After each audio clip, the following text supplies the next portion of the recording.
उत्तर मालदार बीजेपी प्रार्थी खगेन मुर्मुर समर्थने मालदा नालागोलार जितु फुटबल मैदाने भारतीय जनता पार्टिर विजय संकल्प सभा अनुष्ठित হয়।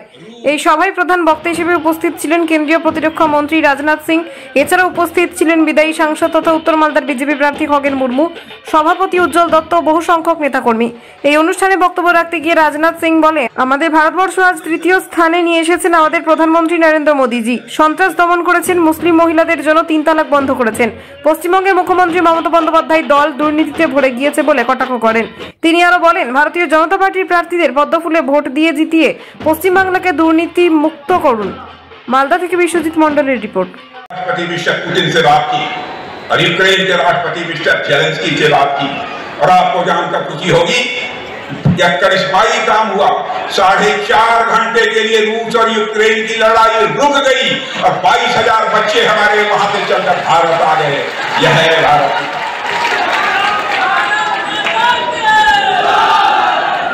आपने देखा होगा आए दिन जब कांग्रेस की सरकार थी, आतंकवादी वारदात थी, हिंदुस्तान के किसी न किसी राज्य में हुआ करती थी।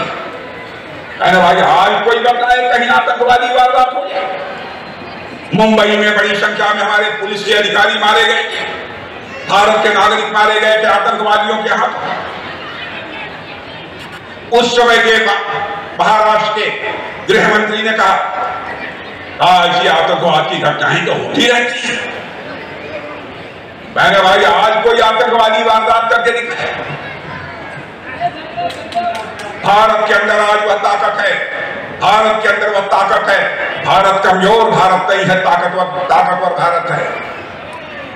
और बहनों भाइयों, हमारी ताकत यह है कि हम सीमा के इस पार भी मार सकते हैं, लेकिन हमारी अस्मिता, हमारी एकता, अखंडता को खंडित करने की कोई भी मां की लाभ कोशिश करेगा तो हम सीमा के उस पार भी जाकर मार सकते हैं। यह भारत की ताकत।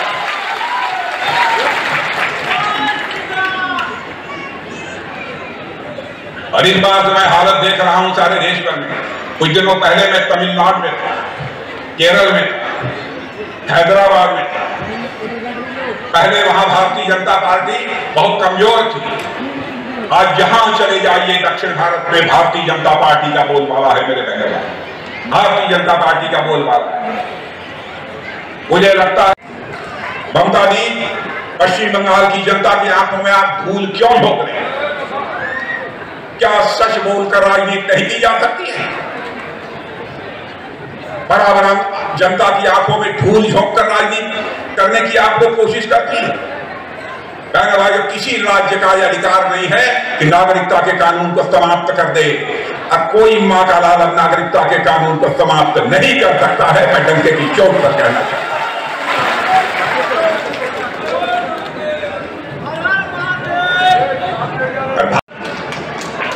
दूसरी राजनीतिक पार्टी से बर्दाश्त कर ले, लेकिन भारतीय जनता पार्टी मेरे बहनों भाइयों से बर्दाश्त नहीं कर सकती है।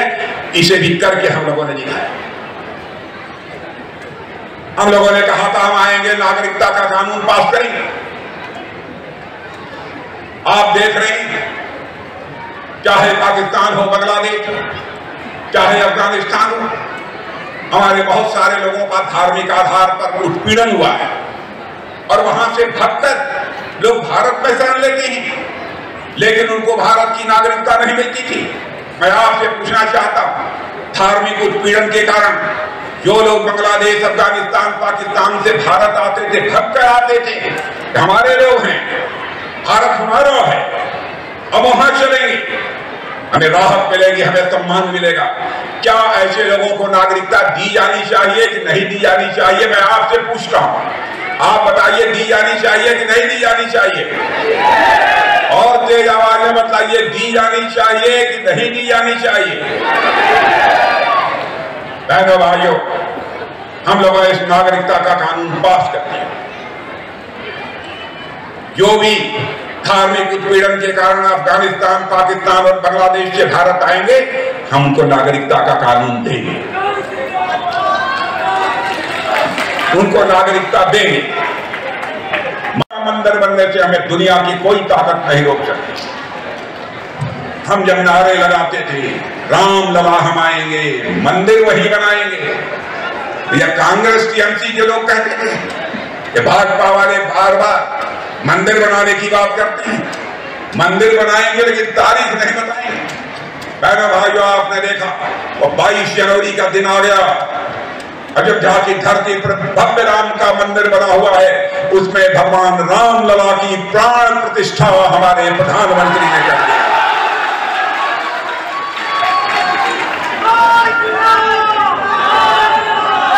और मैं कहना चाहता हूं मेरे बहने भाइयों, राम लला अपनी झोपड़ी से निकलकर अपने महल में पहुंच चुके हैं। मुझे ऐसा लगता है कि भारत में राम राज्य आने के संकेत पूरी तरह से हो चुके हैं।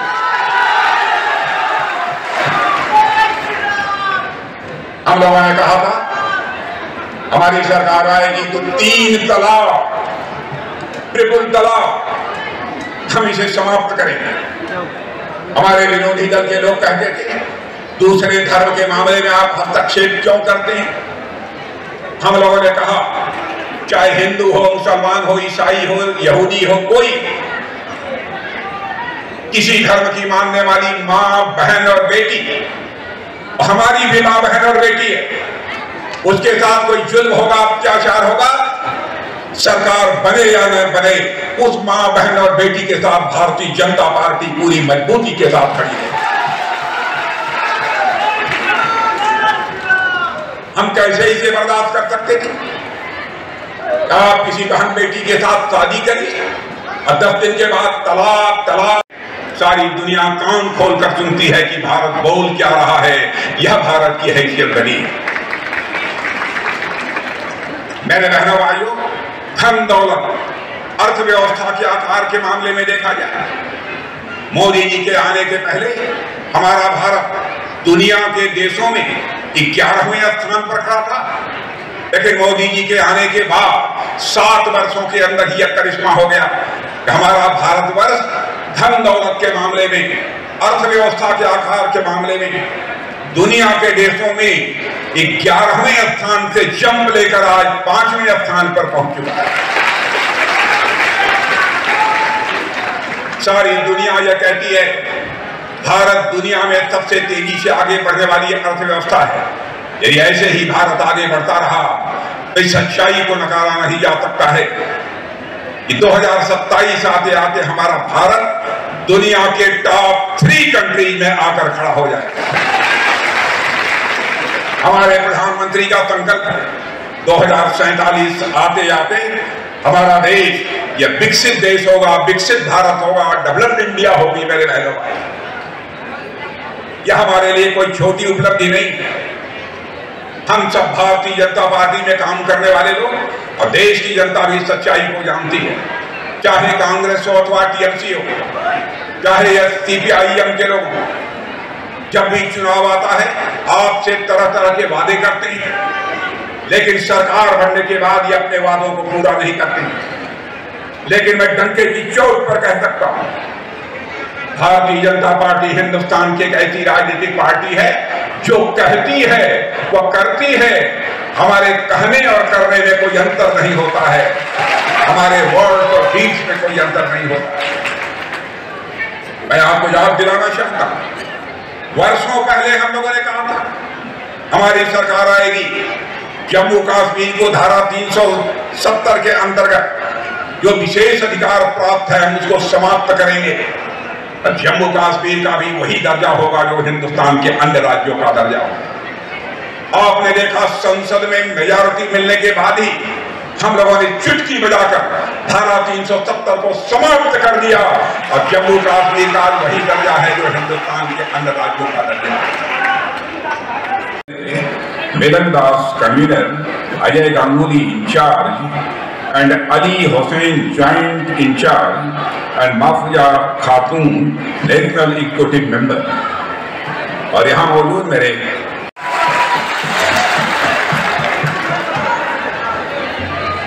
भारतीय जनता पार्टी मालदा के प्रेसिडेंट टी उज्जवल के सामने खड़ा हुआ। आज जो अपनी आंखों के सामने यह दृश्य देख रहा हूं, मुझे लगता है कि यह जनसभा नहीं है बल्कि जन समुद्र है।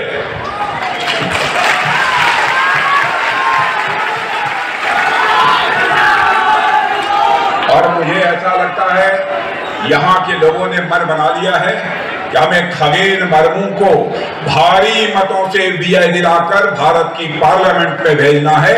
यह मन लोगों ने बना लिया। सबसे पहले हमार प्रियो माँ, भाई, दादा, दीदी एवं बोने देर शादोर नमस्कार जानई।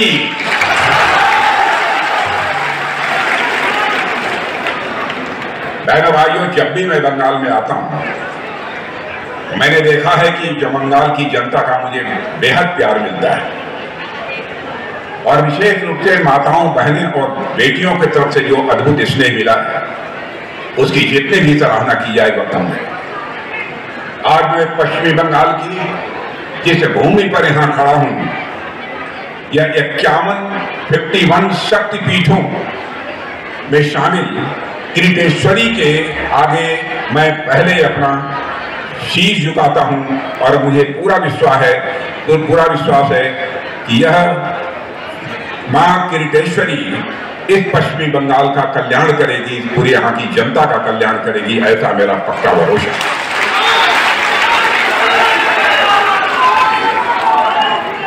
बहनों भाइयों, आप लोगों ने हम लोगों का बहुत ही गर्मजोशी के साथ स्वागत किया। भारत की परंपरा है और शिष्टाचार का तकाजा है। स्वागत, अभिनंदन और सलाम दुआ कभी एक तरफा नहीं होना चाहिए। इसलिए मैं भी अपनी तरफ से शीश झुकाकर आप सभी बहनों भाइयों का हार्दिक अभिनंदन करता हूं। आप सभी का मैं स्वागत करता हूं। आज मैं यदि आपके बीच आया हूं तो खगेन मुर्मू के लिए मैं वोट मांगने आया। खगेन मुर्मू को आप अच्छी तरह जानते हैं, मुझसे बेहतर जानते हैं, लेकिन आज खगेन मुर्मू को बोलते हुए मैंने पहली बार सुना और मुझे पक्का विश्वास है खगेन मुर्मू को चुनकर यदि आपने भारत की पार्लियामेंट में भेजा, में आवाज देने का काम कोई कर सकता है तो आपका खगेन मुर्मू कर सकता है, ऐसा मेरा पक्का विश्वास है। बहनों भाइयों, लंबे समय से इस पश्चिमी बंगाल में टीएमसी की सरकार को काम करते हुए आप ये देख रहे हैं। यदि किसी से पूछा जाए कि टीएमसी की सरकार आने के बाद पश्चिम बंगाल में क्या हुआ है, लोग यही कहेंगे यहाँ पर तोलाबाजों, अपराधियों और भ्रष्टाचारियों को यहाँ पर जबरदस्त बोल डाला। जो भी सरकारी ठेके होते हैं, मेरी जानकारी में है यह टीएमसी में काम करने वाले कार्यकर्ताओं को ज्यादातर यह सब ठेके दिए जाते हैं। जनता की गाढ़ी कमाई को लूटने का काम इन लोगों के द्वारा किया जा रहा है। कानून और व्यवस्था नाम की कोई चीज पश्चिमी बंगाल में नहीं है। कैसे विकास होगा इस पश्चिमी बंगाल का? किसी भी राज्य के विकास की पहली शर्त होती है कानून और व्यवस्था का चुस्त दुरुस्त होना। यदि लॉ एंड ऑर्डर, कानून व्यवस्था भी ठीक नहीं है तो किसी भी सूरत में राज्य का विकास मेरे बहनों भाइयों नहीं होता। हम लोगों ने केंद्र में मोदी जी के नेतृत्व में सरकार चलाकर यह दिखा दिया है विकास करना यदि कोई राजनीतिक पार्टी जानती है तो उस पार्टी का नाम है भारतीय जनता पार्टी, जो विकास करने की कला जानती है। और आपने देखा जब से हमारी सरकार आई है मोदी जी के नेतृत्व में केंद्र में, भारत का कद सारी दुनिया में कितना ऊंचा हुआ है। पहले सारी दुनिया में भारत को उस सम्मान की नजरिए से नहीं देखा जाता था जिस सम्मान के नजरिए से देखा जाना चाहिए। लेकिन आज आप भी, आपके परिवार का भी एक दुनिया के दूसरे देशों में जाता होगा, उसे यह एहसास होता होगा कि अब हमारा यह भारत पहले वाला भारत नहीं रहा है, बल्कि हमारा भारत अब दुनिया का ताकतवर देश बन गया है। अब हमारा भारत भी दुनिया का धनवान देश बन गया है। पहले हम